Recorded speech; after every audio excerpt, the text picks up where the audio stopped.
ஒருவேளை உங்களுக்கு இதயம் சம்மந்தப்பட்ட ஏதாவது ஒரு அடைப்போ இல்லை வாழ்வு சம்மந்தப்பட்ட நோய் இருந்துச்சுன்னா நான் ஒரு ஈஸியான டிப்ஸ் சொல்கிறேன்.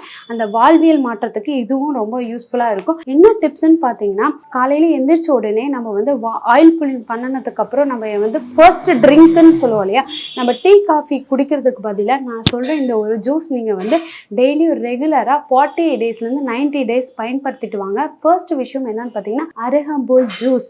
இந்த அருகம்புல் ஜூஸும் நெக்ஸ்ட்டு பார்த்தீங்கன்னா நெல்லிக்காய், மர நெல்லிக்காய் இருக்கு இல்லையா, அருகம்புல் ஜூஸ் ஒரு நாளைக்கும், மர நெல்லிக்காய் ஒரு நாளைக்கும், நெக்ஸ்ட்டு பார்த்தீங்கன்னா கரிசலாங்கண்ணி இருக்கு இல்லையா, கரிசலாங்கண்ணி ஜூஸையும் இந்த 3 ஜூஸையும் 3 நாளைக்கு ஒருக்க நம்ம மாற்றி தொடர்ந்து 48லேருந்து 90 நாள் இதை சாப்பிட்டுட்டு வரும்போது, ஒருவேளை நான் சொன்ன இந்த ஜூஸ் நீங்கள் எடுத்துக்கிறீங்கன்னா நீங்கள் உணவில் பார்த்தீங்கன்னா கட்டுப்பாடோடு இருக்கணும். என்னன்னு பார்த்தீங்கன்னா ரொம்ப காரத்தன்மை அதிகம் உள்ள உணவை உட்கொள்ளக்கூடாது, ஸ்மோக் ஆல்கஹால் பண்ணவே கூடாது. இந்த விஷயத்த பண்ணாமல் நான் சொல்கிற உணவுகளையும் காலை ஒருவேளை உணவுக்கு மட்டும் இயற்கை உணவுக்கு நீங்கள் பயன்படுத்திட்டு வரும்போது உங்களோட அடைப்புல இருந்தும் இதயவாழ் சுருக்கத்திலிருந்தும் இதயம் சம்பந்தப்பட்ட எல்லா நோயிலிருந்தும் நம்ம விடுபடுறதுக்கு வாய்ப்புகள் அதிகமாகவே இருக்கு.